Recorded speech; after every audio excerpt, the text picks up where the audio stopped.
on, you were saying, hey, people book me, like you said, hey, whoever books me, I'm there, right? And so right now, the pool of people that can potentially book you are people that have tried your cooking, that have said, yo, this shit is fire. Yeah. Or people that have said, yo, that one time that you did that event, that shit was catered really well. Who did it? Or someone who hit someone up who had an event and said, hey, I'm looking for someone to cater. Who do you know? Yeah, like the referral piece. For sure, which is a great way to get business. And if you get referrals, that means that you're doing it right. That means that you're good at what you do. But think about that. That's the only pool of people, and it's a pretty small pool, I bet, of people that could potentially reach out to you. So I like what you did. You went on the offense and you said, well, wait a second. I'm not going to just sit here and wait for someone to call me. I'm picking up the phone. I'm banging out emails, and so that's outbound. Outbound is good. It's healthy, and it will develop your ability to sell. It will develop your sales cycle. It will develop your funnel, your processes, everything. And it will also increase the amount of people that are in that pool. However, to solve for what you're looking for someone to say, yo, what's your brand name, I guess? Chef and Taylor. So like my brand is about food and fashion. Okay. And then you just go by Hezekiah? Hezekiah. Okay. Yeah. So, okay, bet. So where you want to go get the point people say, yo, Hezekiah, yo, his shit, like people who don't know you, right? Like we kind of know each other in the sense that we have context. You have context on what I care about and what I'm about, and then therefore that automatically makes us kind of kindred almost, because like we fuck with the same shit. So I want you to get to that same point where people are like, yo, Hezekiah, like, yo, this dude crushes it, bro. Like, yeah, I mean, he's ill with it, whatever the case may be. And so in order to get there, it takes producing content. Yeah. And the frustrating thing about producing content, and I'm gonna get more, I'll offer more value beyond that as well, because I know what it sounds like. It's like, all right, yeah, I get it, produce fucking content, but let's double click on that and zoom in on it, right? Because there was a point when I was just getting started. I still feel like the same kid from when I was just getting started, and then the only difference from then to now is that I've really stayed the course doing it, and the opportunities have just continued to grow, and the revenue streams have just really amplified. They're on 100 now, because as you grow the core audience and, the people who fuck with you, not only will your core business grow, but like Marcus Samuelson, who is one of the, do you know Marcus is? Yeah. So Marcus Samuelson, celebrity chef from Red Rooster, who's one of my executive producers and on my TV show, as an example, his revenue. I didn't even know that. No, you didn't know that? Yeah. Him, Marcus, and I have been close for a long time. He's one of my executive producers on Hustle. Case in point, Marcus was paid. We paid him to executive produce the TV show. Executive producer usually implies that you put money up, but you can get to the point where your name is so valuable that you actually get paid to say so a production could use your name. Yeah. Marcus is a chef, but he opened up that revenue stream. He licenses his name and opens up revenue streams there when people want to use, like Marcus Bermuda is a license. He's got a restaurant, option in the airport as well, in Newark Airport, JFK. I've seen him all over the place. He's got one in Detroit, Miami, Overtown. Marcus gets paid for appearances on television. He got paid to do, he has a pretty successful cookbook. Then he did a memoir, Yes Chef. Yeah. Then he did. Marcus has 10 streams of income on top of the core business that he got from kind of carving a lane for himself. Yeah. Okay. So now let's take it back to your business. What I want for you is for you to hone a lane for yourself that you could occupy in someone's mind. Yeah. Because when you occupy all places, you occupy no place in someone's mind. Okay. So I need you to occupy a place. Mm-hmm. A specific place in someone's mind. Just like the same way when people bring me up, they say, "Oh yeah, John Henry. Oh yeah. He was that cat that was a doorman and now was a and now. Simple I'll as say that. I people Go ahead. know me for gourmet food as of right, like out of the box food. But then like I'm also like the life of the party, no matter like what the occasion is. Like Okay. what after I'm done cooking, it could be like a soiree, it could be like a party, it could be like black excellence. Like I'm just always gonna be like the extra one. Okay. So like that's kind of what I'm known for as of right now. Okay, understood. Good starting point. So you have a lot of personality, which will help you in this business. But now let's hone a more specific angle with respects to like okay, all right. So we could take it a number of ways, right? So you could be the chef that's the life of the party, right? Like you could literally put brand equity there, right? What we're trying to do is come up with a bucket, come up with a lane, and then from the moment we find what that lane is, then from there on, it's building brand equity behind it. Right? Like for me, my initial lane was I was at Harlem Entrepreneur. I was at Young Harlem Entrepreneur. If you Google Harlem Entrepreneur right now, you will see my face come up, literally. And that was no paid ads, no nothing. It was just that's what I put equity into over years. Right. And then so why am I saying that? Right. I'm saying that because anytime any opportunity for something related to Harlem Entrepreneur came up, my phone rang. Yo, John, we're doing this thing, and we thought you'd be great, because you're, giving your ties to Harlem. Yeah. I started getting more deal flow. I started getting more opportunities, whatever. Right. So what I want for you is it doesn't necessarily have to be the life of the party angle, but it could be like whatever lane we want to build brand equity under, what you want to be known for. We're going to find that niche, and I want you to go a mile deep and only an inch wide. Okay. I want you to literally create an opportunity where you can make your own little cooking show at home. Hey, what's going on, man? It's your boy Hezekiah, life of the party. The chef who's the life of the party. Listen, today, and there's a lot of food type of content, so we're gonna have to find a lane for you where you can really stand out. Okay. So now, just to give you an example of some lanes, right? The lane could be around a specific type of cuisine, right? That might not be your cup of tea, but for example, it could be Ethiopian cuisine if that's what you wanted to hone in on. The lane could be around being a private party chef, like a private. So it could be the type of event, it could be the type of food, it could be your personality, it could be something about your upbringing. I mean, you didn't share much about your upbringing, so I have limited context, but something about your upbringing. It could be focused around a culture.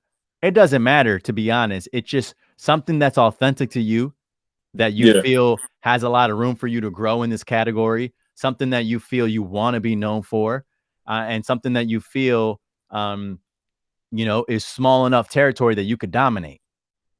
Yeah, I was I've spoken to a few chefs who've known me since college, and one of them recommended me like pitching myself to like all the fashion week events, like all the designers, and just make my name synonymous with like the fashion industry. So like something along those lines might be an option. Love it. I love it. And then also like I'm working on like merchandise for my business, like actually like pretty much it would be not streetwear, but it's like business casual, but with like a culinary like twist to it. But it's gonna be like ready everyday wear that like regular people can buy. And I'm also trying to work on a book to tie in the fashion into the book as well. Understood. Like a cookbook. Understood. It's all there for you. All that is there for you. And now what will aid those efforts is being super clear in someone's mind. Like there's no doubt when people bring me up, oh yeah, he's building generational wealth for communities of color, right? Yeah, that guy. Yeah. That's where I've grown into now.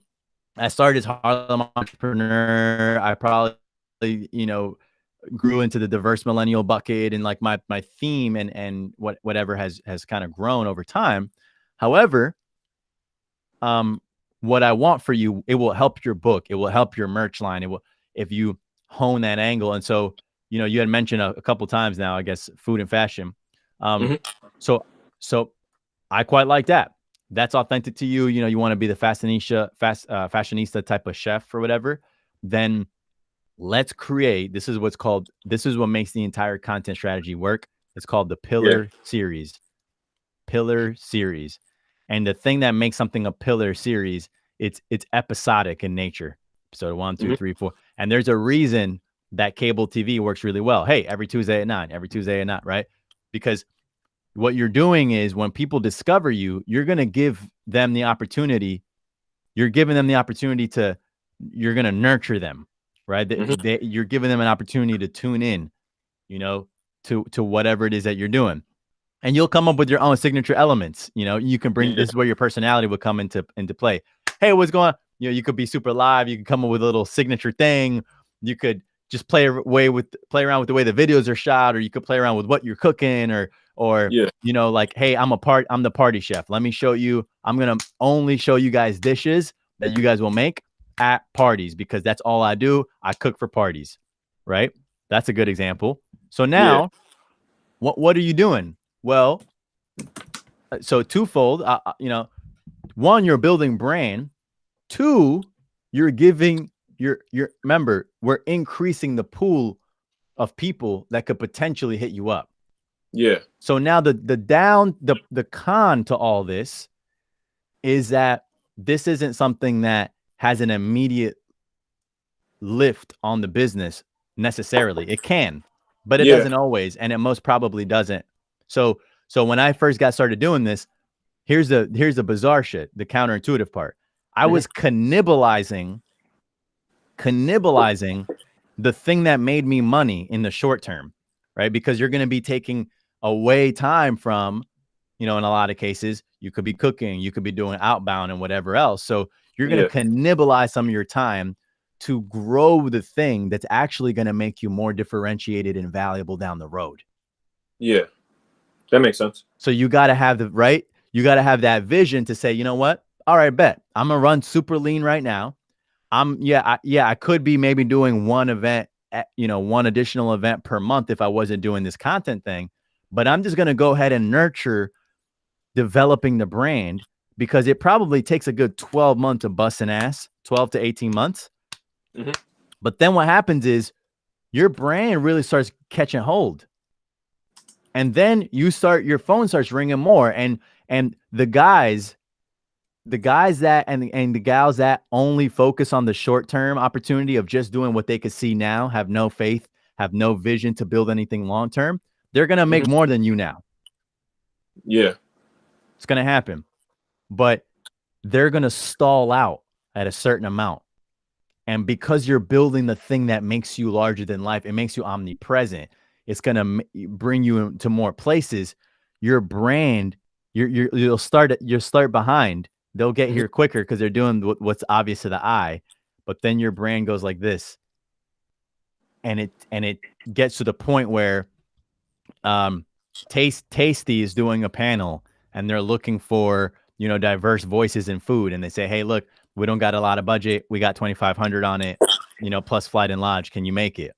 Absolutely. You go, you do a panel, you record that, and you video it, you share with your audience. Oh, wow. Blah, blah, blah. Yeah, that's more content. Then all of a sudden,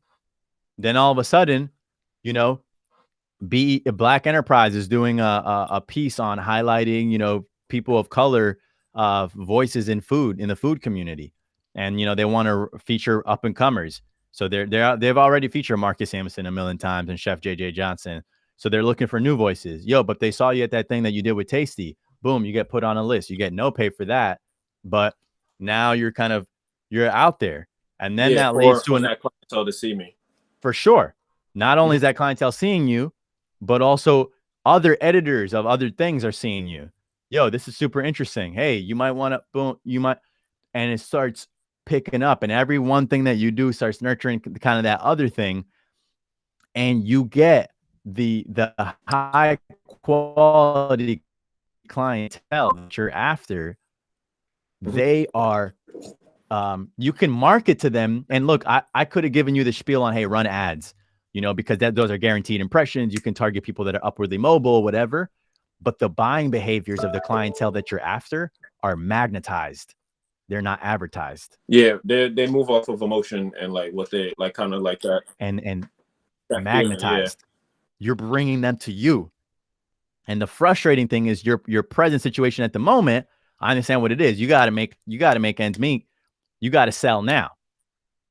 Right. So you'll figure out your way to sell now, doing whatever you got to do. But just don't forget that I'd rather you cannibalize your short-term earnings and seed and invest the thing that's going to separate you long-term. Yeah, that makes sense. Right.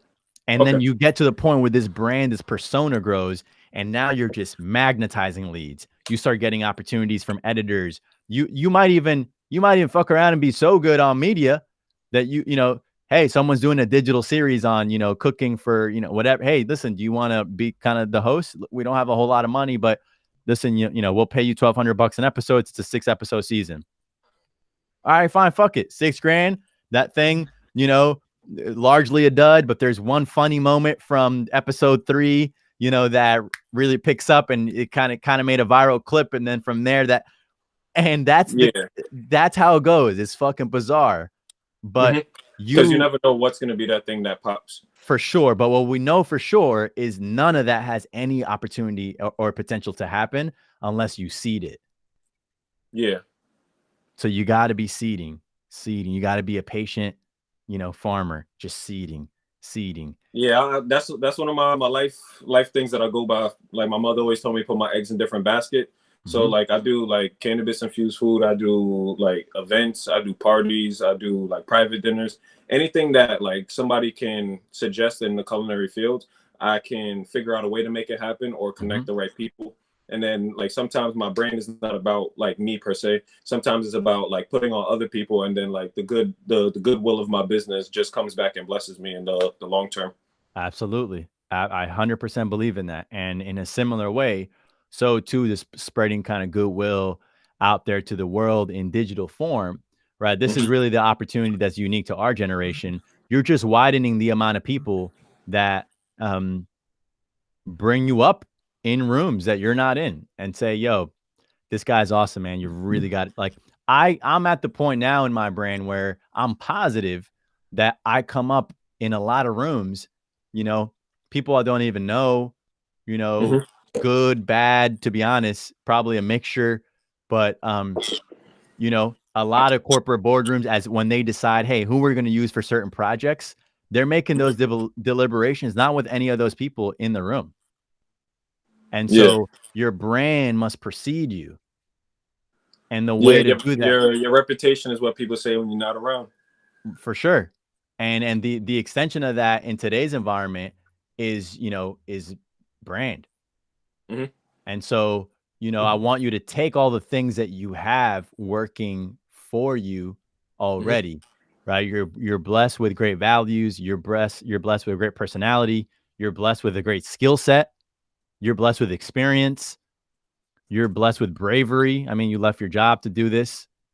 The Lord has blessed you.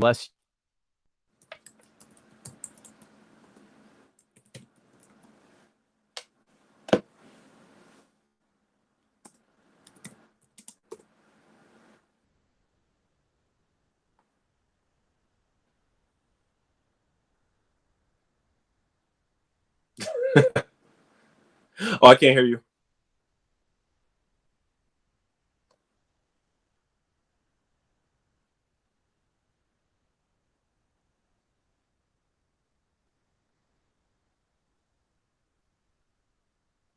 I think the mic is plugged out.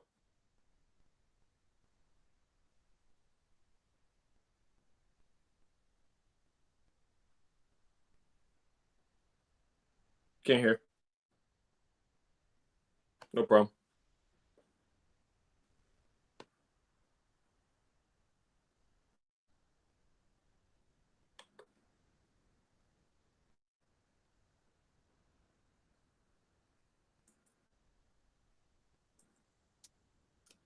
Check.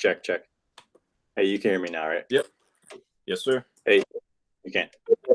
All right, cool. So yeah, I mean, you've been blessed with all the raw ingredients, man, and now it's time to take that and, you know, just like a good dish, like you could have the ingredients, but it takes kinetic energy to get it going. Mm-hmm. It takes you going them through all, so let's take what you have and, you know, start dicing it up, you know, and really maximizing. Right now you're only reaching but a certain percentage of the people that you can reach, the amount, like just a small fraction of what you're capable of right now. And so you channel your energy into, you know, if you channel your energy into spreading your gospel, so to speak, you know, the other day we did like, yo, what if Jesus wouldn't have spread his gospel? Yeah, I saw that. Right? Like, and that just came to me one day, and so I shared it. But it's like, you got your own version of your gospel, which is, you know, bringing people together through food in a high energy way, you know, catering to people are waiting to hear that, and people will benefit from hearing that. And it's just going to take you going out there and starting to make it happen. So be encouraged. You know, it does take a little bit of time to, you know, just like any good seed, it takes a little bit of time nurturing it in order for it to start bearing fruit. You know, just know that when you do the things that most people are not willing to do, right? Because most people have no faith, and most people get started and don't see any ROI and then just quit. So by definition, mathematically, less people are doing it. But the people that make it through the tipping point, those are the ones that end up having a real differentiated viewpoint, because it's like, yo, you ended up doing the thing that most people wouldn't do.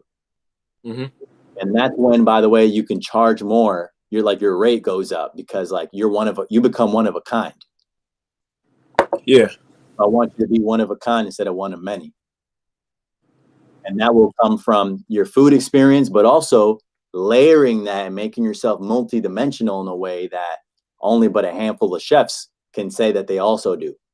Yeah, that's also very true. You know? So yeah, man, I mean, you can become indispensable, but you know, you just got to nurture some of those core competencies that come along with the food business. And I know it's a different game. Like, you know, if you wanted to just be just good, like the best chef ever, you know, you would have just stayed being an executive chef, but you ventured into food / entrepreneurship, which is inherently comes with some other skill sets that you know, have to I got to wear all the different hats to make it happen.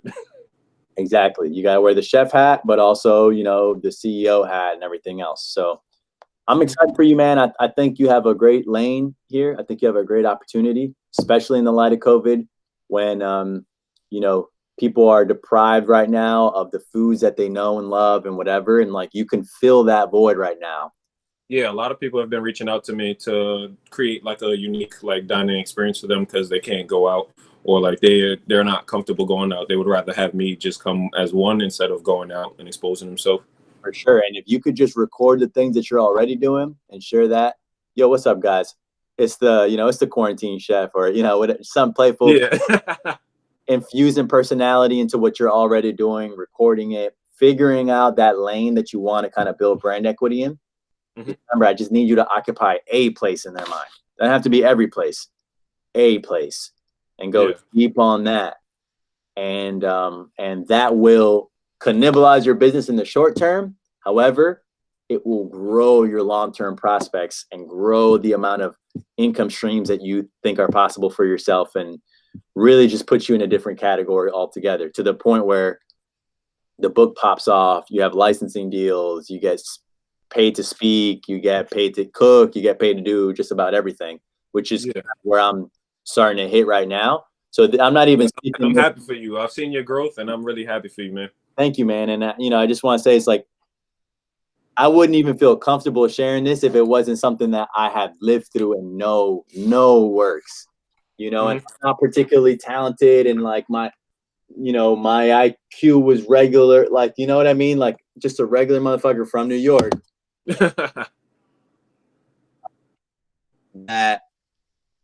that saw the hustle. I saw the hustle that this could become. I was like, yo, wait a second. If there's gonna be this much bread coming in this digital shit down the road, let me make sure that I participate and do what I got to do to set myself up to capitalize. Okay. So hit me, man, anytime. You have my email. That email that email that I sent to schedule, that's my actual direct email. All right. I want you to feel free to hit me up anytime. I want to make myself available to you, and I don't want to make it transactional either. Okay. My email, you can hit me anytime, and send me your content as you make it, and I would be glad to share it. Share some of the money. I appreciate that, boss. My people, and yeah, man. We have a platform. Like, there's no benefit to just hoarding it. I'm gonna dish out some of the reach and kind of help other people get going too. So yeah, I was say one thing before we head out. I saw that you did that dope dinner for New Year's. I was like, yo, I should have been catering that. I was like, yo, that's so amazing. Like, I wish I was involved. Like, if you have anything like that, would love to be a part of it, paid, unpaid. Like, if I'm a third wheel, if I'm gonna just help, like, it doesn't matter what it is. Like, it just looked dope to have like that much like excellence in one room, and just like to hear the conversations. Like, I'm still waiting on the rest of the content. I know there's more in the tuck. Yeah, there's a lot on deck. But no, that sounds good, man. We actually are doing more of those. It is a paid thing for sure. It's budgeted. Cadillac is sponsoring it. So let me but they're completely in flux at the moment. We actually use that as a sample, and we were able to sell them 4. So they bought 4 this year. We were going to do LA, New York, Atlanta, Detroit. But that went away. However, I know that we want to try and do 2 for the year. That was as of March. Yeah. Where we're at now. But I'll keep you in mind for it, for sure, man. I'll keep you in mind for it. Hit me up on the gram. That way I'll hit you back on there. I can follow along. All right, definitely. Appreciate you. And thank you for taking the time. Yo, have a blessed day. You too, man. Be super well. Oh, wait, let me get a screenshot with you. Yeah, let's do it. All right, yo, have a blessed day, man. Be well, bro. Peace.